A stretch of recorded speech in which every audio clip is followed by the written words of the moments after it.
Hai sobat, bagaimana kabar kalian? Kami harap kabar kalian selalu baik dan bahagia ya. Perkenalkan, kami dari kelompok 1. Pada video animasi kali ini, kami akan membahas mengenai teamwork effectiveness.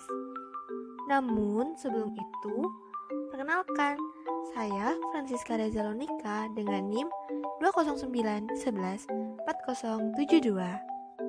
Aku Adelia Pancarani dengan NIM 209114073.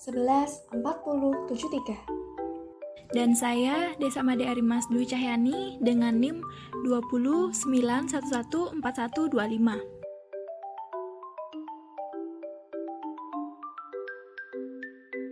Oke sobat, pertama-tama penting nih bagi kita untuk tahu apa sih teamwork effectiveness itu. Nah, jadi di dalam sebuah organisasi, seseorang tidak dapat bekerja sendiri sehingga tentu membutuhkan sumber daya manusia. Tujuannya yakni untuk melancarkan segala sesuatu yang dibutuhkan dalam perusahaan atau organisasi tersebut. Semakin banyak karyawan, tentunya akan semakin memperlancar kegiatan dalam perusahaan atau organisasi itu sendiri.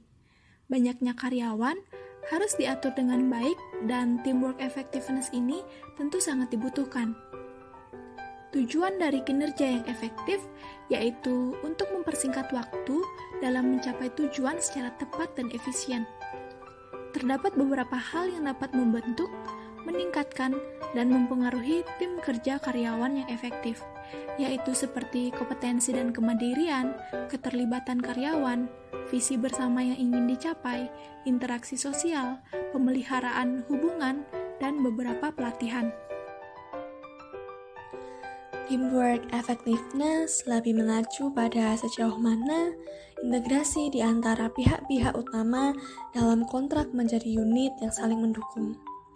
Bekerja sama menuju tujuan yang selaras, berbagi informasi untuk pemecahan masalah, memanfaatkan sepenuhnya keahlian setiap orang, mengambil tanggung jawab bersama, dan membuat keputusan. Nah teman-teman, untuk memudahkan kita dalam memahami teamwork effectiveness, kelompok kami akan memberikan contoh kasus beserta intervensinya seperti berikut ini. Sebuah perusahaan obat di kota Solo tengah membutuhkan karyawan dalam melayani pembeli yang semakin hari semakin bertambah banyak, hingga akhirnya perusahaan tersebut membuka lowongan pekerjaan. Dan sampailah pada waktu penerimaan karyawan, perusahaan sudah mendapatkan karyawan sesuai dengan kriteria yang diinginkan. Para karyawan yang berhasil melewati berbagai tahapan dalam proses penyeleksian karyawan baru akan segera diberikan bimbingan mengenai SOP atau Standard Operating Procedure yang dimiliki perusahaan. Di dalam SOP terdapat peraturan, pedoman, dan acuan yang dibuat suatu perusahaan. Tujuan dari adanya SOP yakni agar seluruh karyawan mampu memahami standar perusahaan dan mampu melaksanakan tugas sesuai dengan fungsi dan tanggung jawabnya pada masing-masing tim. Setelah beberapa minggu berlalu, karyawan baru yang bisa dikatakan bekerja dalam waktu yang belum lama memperlihatkan bahwa kurangnya kekompakan antar karyawan, sehingga berpengaruh pada tingkat efektivitas kerja tim. Dan setelah diusut lebih dalam oleh perusahaan, ternyata dijumpai tingkat efektivitas antar pekerjanya rendah.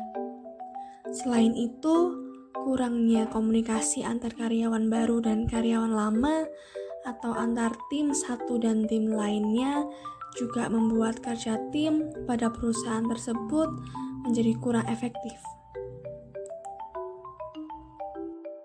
Melihat kejadian dan perilaku yang timbul dari karyawannya, pemimpin berusaha untuk mencari solusi dari masalah yang tengah dihadapinya. Akhirnya, pemimpin memutuskan untuk mengadakan kegiatan family gathering guna meningkatkan keakraban dan komunikasi antar karyawannya. Family gathering diberikan kepada karyawan guna meningkatkan semangat kerja yang membuat teamwork effectiveness dapat terwujud. Selain itu, kegiatan family gathering ini diadakan untuk meningkatkan kekompakan dan keakraban antar karyawan.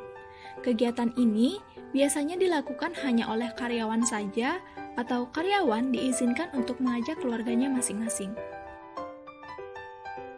Selain family gathering, perusahaan juga memberikan pelatihan secara berkala dan berkelanjutan kepada karyawan. Pelatihan yang diberikan seperti pelatihan product knowledge atau bisa disebut menguasai produk. Yang kedua adalah service excellence.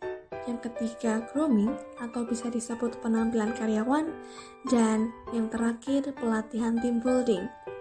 Pelatihan berupa team building ini dilakukan oleh perusahaan untuk meningkatkan kualitas kerja sama tim sehingga tim dapat lebih efektif dalam menyelesaikan pekerjaannya dan dapat meningkatkan kompetensi serta mendukung kerja dalam tim.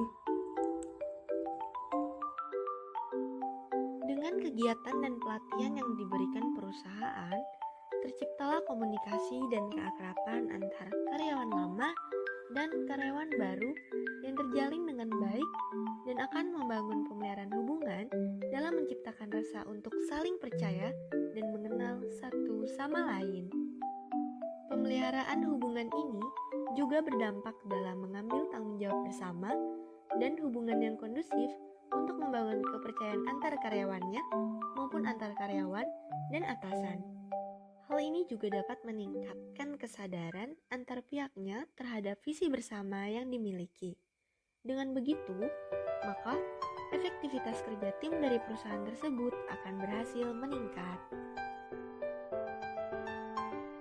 Nah sobat, sekian video animasi dari kelompok 1 mengenai teamwork effectiveness. Semoga dapat bermanfaat untuk kita semua. Apabila ada kesalahan ataupun kekurangan dalam video animasi ini, dengan penuh kerendahan hati, kami memohon maaf yang sebesar-besarnya. Kami tutup dengan 2 buah pantun. Ikan tuna sangat bermutu. Tunanya digoreng, malah hangus. Sekian video animasi kelompok 1, semoga kami dapat nilai yang bagus. Ingat kekasih di masa lalu. Terima kasih dan sehat selalu.